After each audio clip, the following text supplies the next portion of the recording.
अभिवादन स्वीकार कीजिए दीपक वाजपेयी का। आप देखना शुरू कर चुके हैं बुंदेलखंड टाइम्स। बुंदेलखंड के महोबा में आयोजित भव्य कार्यक्रम में केंद्रीय सड़क एवं परिवहन मंत्री नितिन गडकरी ने बुंदेलखंड को 3500 करोड़ की 9 परियोजनाओं की सौगात दी। इसमें उन्होंने 7 परियोजनाओं का शिलान्यास जबकि 2 परियोजनाओं का लोकार्पण किया।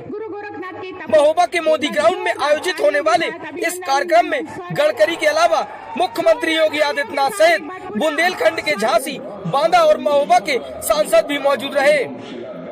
केंद्रीय मंत्री ने कहा कि 2024 समाप्त होने से पहले बुंदेलखंड और उत्तर प्रदेश की सारी सड़कें अमेरिका के बराबर होंगी।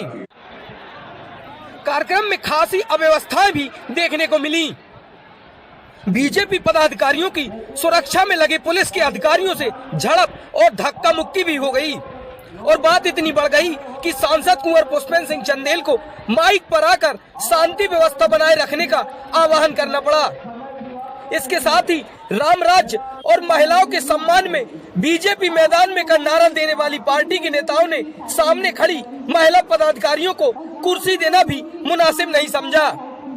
बीजेपी की कई महिला पदाधिकारियों को बैठने के लिए कुर्सियां भी नसीब नहीं हुई। काफी देर बाद सीओ सिटी रामप्रवेश राय ने महिला नेताओं के बैठने की व्यवस्था कराई और कुछ महिलाओं को मीडिया गैलरी में भी बिठाया गया। महोबा पहुंचे केंद्रीय मंत्री नितिन गडकरी ने कहा कि बुंदेलखंड और महाराष्ट्र में पुराना रिश्ता रहा है।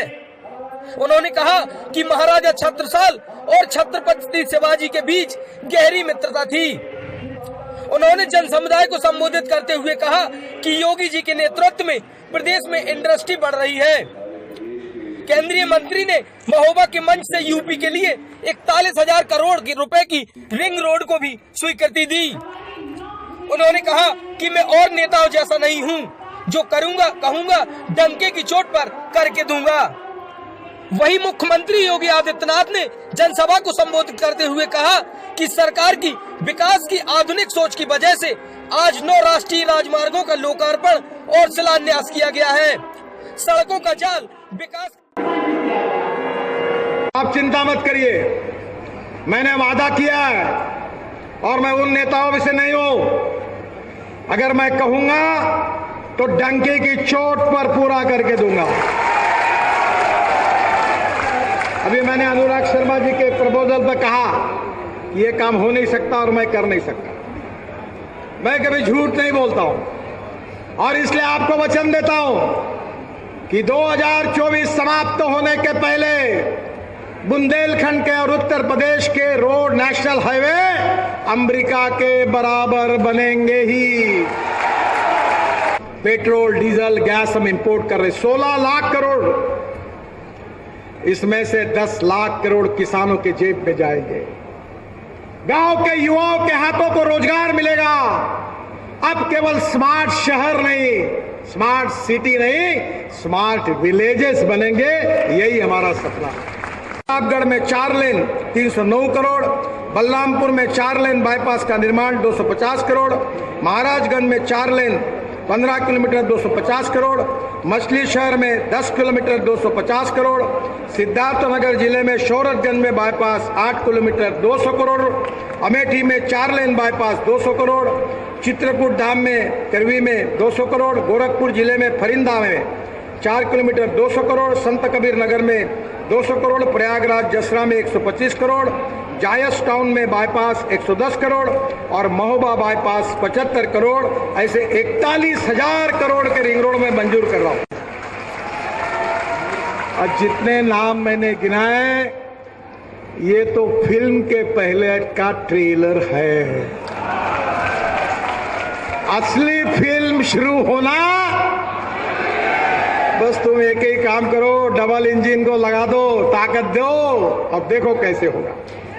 एक तरफ योगी जी के नेतृत्व में उत्तर प्रदेश विकास करेगा, गांव गरीब मजदूर किसान का कल्याण होगा और दूसरी तरफ मोदी जी के नेतृत्व में हिंदुस्तान विश्व की नंबर 1 की ताकत बनेगा। वर्ल्ड की नंबर 1 की इकोनॉमी, सुपर इकोनॉमी, आत्मनिर्भर भारत, $5 ट्रिलियन की इकोनॉमी और मुझे लगता है कि तब हमारा किसान केवल गेहूं, चावल और चना पैदा करने वाला नहीं रहेगा। मैं किसान हूं, किसानों में काम करता हूं, 3 चीनी मिलें चलाता हूं, बहुत किसानों में मैं पूरा काम करता हूं। बहनों और भाइयों, इस देश का किसान केवल अन्नदाता नहीं रहेगा, इस देश का किसान ऊर्जादाता होगा। और महोबा भी तो बाबा गोरखनाथ की ही पावन साधना स्थली है।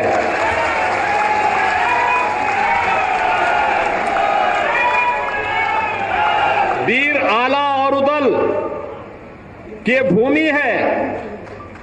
और मुझे बताया गया कि गोरखगिरी में अब तो पर्यटकों की संख्या पहले की तुलना में 3 गुना से अधिक बढ़ चुकी है। और जब रोपवे बन जाएगा तो ये और आगे बढ़ जाएगा।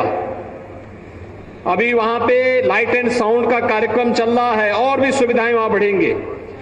लेकिन भाइयों बहनों, ये संजोग है कि विकास की अपनी आधुनिक सोच के साथ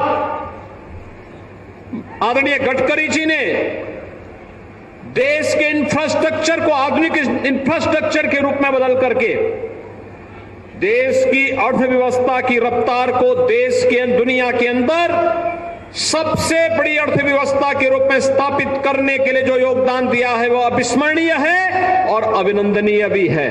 और इस अवसर पर जब बुंदेलखंड को यह उपहार मिल रहा है तो सचमुच हर बुंदेलखंड वासी इसके लिए आह्लादित है। ये 9 बड़ी परियोजनाएं हैं जिनमें 3500 करोड़ रुपए की लागत या तो उन पे खर्च हो चुका है या फिर खर्च होने वाला है। आप देख सकते हैं, जब कनेक्टिविटी बेहतर होती है, इंफ्रास्ट्रक्चर का योगदान विकास के लिए वैसे ही होता है जैसे हमारे शरीर के लिए हड्डियों के ढांचे का होता है।